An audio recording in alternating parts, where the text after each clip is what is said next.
Welcome to the Three Martini Lunch. Grab a stool next to Greg Columbus of Radio America and Jim Garrity of National Review. Three Martinis coming up. Hey, so glad you're with us for the Wednesday edition of the Three Martini Lunch. We have good, bad, and crazy martinis for you today. And Jim, we start with the first White House press briefing of the second Trump administration. Later on, we'll get to a crazy plan by California Democrats as to who should pay for natural disasters out there. And we'll also get to the mass confusion over spending freezes or attempted spending freezes by the Trump administration. But yesterday's first press briefing by the new press secretary, Karoline Leavitt. She's 27 years old. Jim, I don't know what you were doing when you were 27. I know when I was 27, I wasn't ready to be the White House press secretary. But nonetheless, yesterday she came out and gave a fantastic performance. And sometimes, you know, you base your rating on what you've already seen recently. So contrasting her with Karine Jean-Pierre is certainly going to be beneficial to most new press secretaries. But whether it was the spending issue, whether it was immigration and talking about who's getting deported, or talking about the press's favorite story of the week, because they didn't care about it much during the Biden years, but the cost of eggs, as we're going to see here, Karoline Leavitt came marshaled with the facts. You mentioned the inflation executive order the president signed, but egg prices have skyrocketed since President Trump took office. So what specifically is he doing to lower those costs for Americans? Really glad you brought this up, because there is a lot of reporting out there that is putting the onus on this White House for the increased cost of eggs. I would like to point out to each and every one of you that in 2024, when Joe Biden was in the Oval Office, or upstairs in the residence sleeping, I'm not so sure, egg prices increased 65% in this country. We also have seen the cost of everything, not just eggs. Bacon, groceries, gasoline have increased because of the inflationary policies of the last administration. As far as the egg shortage, what's also contributing to that is that the Biden administration and the Department of Agriculture directed the mass killing of more than 100 million chickens, which has led to a lack of chicken supply in this country, therefore a lack of egg supply, which is leading to the shortage. Pretty succinct way to explain that, Jim. Of course, now it is his issue to deal with, and Trump and his team have also said that, you know, energy expansion, greater supply, prices are based on what you think is going to happen with energy. And so if it's cheaper to transport different products, the overall price is going to go down. But overall, Jim, not only a command of the facts, not relying on the binder like a crutch, and just looking very confident while she did it. It's quite a contrast. Yeah, polished, prepared.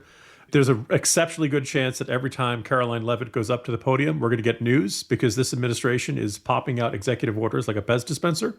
And as a result, almost every day, she's probably going to be announcing something that's going to be genuinely news. We should point out, by the way, that the Biden administration killed all those chickens because of concerns about bird flu. It was not an anti-chicken vendetta.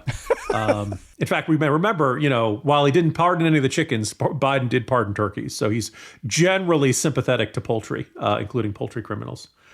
But I was thinking about this, and I think inevitably there's going to be comparisons to Karine Jean-Pierre. Karine Jean-Pierre did an interview with Vanity Fair in which she said that for the last year and a half, she's been visiting her mother, who's fighting cancer, up in New York pretty much every weekend. And she said something like, women of color are not allowed to be vulnerable in our society. Now, I don't know if that's the case. I haven't lived her experience, but I'm just going to observe that, like, you hear that, like, oh my God, that's terrible. You know, we know people who are going through cancer. We know people who've lost cancer. That's a really difficult thing to live with. And if that was a factor, when you've got a weight like that on your shoulders, it probably makes everything, including doing your job, harder. But that said, if you're dealing with something like that, the press secretary is a tough job. Everybody would recognize that. We had Dana Perino on this podcast talking about the challenges of that. We also might remember that about midway through the administration, they brought in John Kirby, who'd been a spokesman over the Pentagon, to assist and to do briefings when it was, you know, a heavy day for national security or foreign policy news.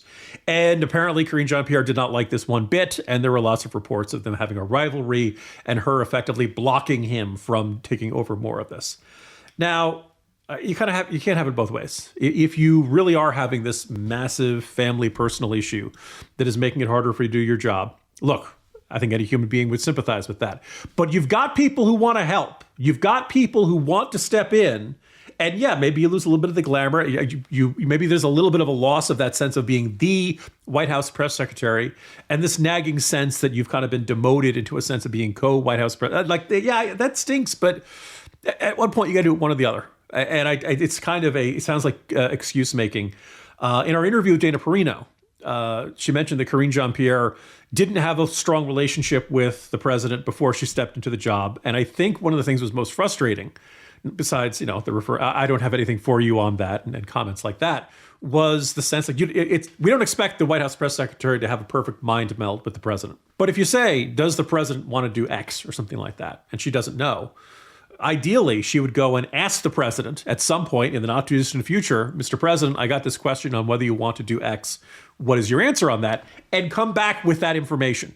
And it sounds like Karine Jean-Pierre did not do that very much. We will see if Karoline Leavitt is able to do this with the Trump administration, with President Trump. Trump likes to get out there and take questions, so she may not necessarily need to do that quite as much as a typical White House press, certainly not with Joe Biden and the rarity of his press availabilities. But overall, just a really great start. And I was thinking about it's NFL head coach hiring season. Both of our teams are starting with them, and somebody had the observation that you can't really win anything in your first press conference, but you can lose something in your first press conference. And if anyone has any doubts, look at Adam Gase, or have Adam Gase looking at you. For the first day, I think Karoline Leavitt passed with flying colors, and this was a great start, and we'll see how it goes from here. Now, we saw the devolution in the Biden White House from Jen Psaki, who said she would circle back, and oftentimes, I don't know if she did or not, but then Karine Jean-Pierre just didn't. She just, I don't have anything for you. But the other thing you got to notice in the press room is the complete flip of how the reporters act. Whereas in the Biden administration, you got all these moments with Peter Doocy and Karine Jean-Pierre because he's the only one asking her an even remotely challenging question. And yesterday, from the front row about all these immigration policies and everything else, the spending freezes and so forth. And so there was one question yesterday from definitely a pro-Trump perspective saying, isn't what happened with Colombia a sign of Trump's great strength as a leader? And she's like, why, yes, it is. And everybody's kind of rolling their eyes. And I'm like, yeah, that's a roll your eyes question. But you got to realize in a Democratic administration, that's 95% of the questions they're getting at the podium. And then the one person who challenges them, the rest of the liberal media is like, that guy. Mm-hmm. Yeah, and Doocy says he intends to ask every bit as tough questions with the Trump administration, and he realizes this may make for some uncomfortable moments, but he sees that as his job. So I'm looking forward to that. I'm glad to see tough questions were coming. It would be nice if it wouldn't have to turn on and off like a light switch, depending on the party in power. Yes. But hey, that's fine. You got to hold government officials accountable. That's fine. Let's see what goes out from here. I also think you're right. The histrionics, David Gregory going after, was it Scott McClellan? Yes. The second weakest McClellan to come out of Washington in probably a couple hundred years. That was one of the things that got him out to meet the press. So this like the idea of histrionics being a way to political media stardom, I'd like to see that being ended. Interesting question whether you still want this stuff to be televised, but based on how Leavitt did yesterday, it's completely understandable why to keep them on television. Yeah, I think the administration's certainly fine at this point to keep them going, and no Jim Acosta in the front row this time, so that'll be a whole different experience as well for the White House press room. All right, Jim, on to our second martini. It's partly good, but this part's certainly bad. There's a lot of confusion, perhaps generated by that same White House press corps media, about what's going on with the executive branch spending freeze, or attempted freeze. A judge has said that it's not going to be frozen, at least until this is further reviewed. The Trump administration says it wants to stop ongoing funding of pet projects within the executive branch of liberal causes. But then you got all these Democrats saying, oh, we're not going to have Medicaid. We're not going to have Medicare payments. WIC's in trouble. Veteran suicide programs are all of a sudden going to have to shut down. And so the White House is trying to stamp out all these fires. Some of it could genuinely be confusion because this hasn't happened before. Some of it could be an effort to gaslight at the public, certainly. But then there's also the issue of intentionally misreading the order. We saw this a little bit right around the time of Pete Hegseth's confirmation when the Air Force decided after the DEI executive orders, oh, well, I guess we can't teach people about the Tuskegee Airmen anymore. And on his first day, Hegseth's like, no, that's not what it says. You're absolutely going to teach people about the Tuskegee Airmen. Stop awfulizing this and trying to take actions that make this order do things that it isn't intended to do. And that's kind of what's happening also with some of these programs. So what do you make of this practice from the bureaucrats who don't like the orders, and how do we straighten it out? Unfortunately, I think this is not the last time we're going to see this. It's been, I don't know if I didn't use the term in the weed agency. It's been around, this idea of the malevolent compliance, that if a leader of a government organization puts out an order or an instruction that somebody lower down on the ladder does not like, they interpret the order in the most destructive way possible so that there's a great deal of pressure to rescind it. Now, over on the New York Times site, they have what they say is the original version of the memo issued to all executive departments and agencies from Matthew Vaith, the acting director of the Office of Management and Budget, dated January 27th. That is Monday, all right? This 2-page memo does not include an exception saying this does not affect Social Security, Medicaid, Medicare, or any direct payments to Americans. We're looking at grants. However, we know that a footnote went. By the way, I saw people referring to it as a footnote to this memo. I don't know if it went out with the memo. I don't know if it went out a short time after. I do know within a few hours, OMB had put out clarification saying, no, we do not mean stop sending Social Security checks. We do not mean stop sending up, payments for Medicaid or Medicare or anything like that. Now, it just so happens that yesterday, the Medicaid medical federal funding portal just coincidentally went down or wasn't functioning correctly one day after this OMB thing. And this is what caused a whole bunch of Democratic lawmakers and various liberal interest groups to say, see, Trump has shut down Medicaid. Now, there are two thoughts here. The first is, if there was confusion, if somebody looked at this OMB memo and said, well, they mean everything, I guess this means we don't send out Medicaid payments anymore. They only had a few hours to make that error. Within a couple hours, OMB is like, no, we do not mean this stuff. Secondly, hey, federal bureaucrat, do you think the president of the United States intended to stop making payments to people for Medicaid all across the country immediately? Just think hard about that one. No, of course he did not intend that.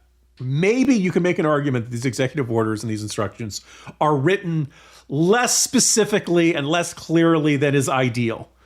But it's still very hard to believe that these are innocent mistakes and that these are people who do not like Trump and do not like what Trump is doing. So they are interpreting them as irrationally as possible, much like over the Department of Defense, the argument of, well, if we're getting rid of diversity, equity, and inclusion, we can no longer talk about the Tuskegee Airmen. That has to disappear and all of that stuff. So I fear we're going to get more of this. It may be worthwhile for the administration, before they put this stuff out, have the lawyers look it over, have OMB look it over, and word it carefully so that nobody has any wiggle room to interpret it as, I must take the most destructive action possible in order to generate negative headlines. As of now, several states have said, by the way, this Medicaid federal funding portal, apparently it's totally coincidental that it stopped working yesterday. Okay? Very unusual timing. I'll take your word for it. Several states have said that they are back to normal and they are able to use it. A couple have not. So I don't know what's going on there, but it does. You were getting headlines of, Trump eliminates Medicaid that were based on absolute nonsense when the order did nothing of the sort. And if you really don't like working in this administration, Trump's got a deal for you. That's right. You got a week to resign and get 8 months of severance pay. So consider that potentially, or else because if you keep doing stuff like this. There are a lot of private sector workers who don't get that deal, right? I mean, a lot of times you're out the door, and if you're lucky, you get 2 weeks, So. Yeah, they're definitely trying to downsize. So we'll see what actually happens there. Some may take that deal, some may not. They got a week to answer.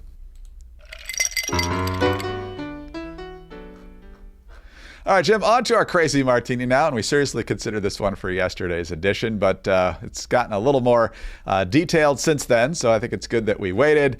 Democrats in California have decided that it's really important to make sure that the people truly responsible for natural disasters in the Golden State end up footing the bill. Because usually, when you have a major crisis, the insurance companies, if they're actually honoring their commitments, come in, but that will also raise your premiums. And that's one of the reasons that folks didn't have coverage in a lot of cases, is because the insurance companies wanted to raise those premiums to cover the risks, and the state said, no, you can't do that. So they need to find a scapegoat, and that scapegoat, shockingly, Jim, are fossil fuel companies. So this is Town Hall's story on it, but CBS and many others reporting on it as well.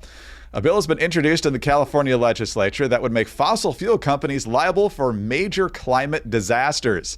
Democratic State Senator Scott Wiener. You can stop right there. If there's any ridiculous bill coming out of this California State Senate, it's usually this guy, who co-introduced the Affordable Insurance and Climate Recovery Act, said the bill would shift the financial burden of disasters from homeowners to fossil fuel companies, thereby making victims whole. Quote, major fossil fuel companies intentionally misled the public for decades about the impacts of their products. And now Californians are paying the price with devastating wildfires, mudslides, sea level rise, and skyrocketing insurance. When climate disasters strike, this bill allows homeowners and businesses to recover damages from the fossil fuel companies responsible for the disasters.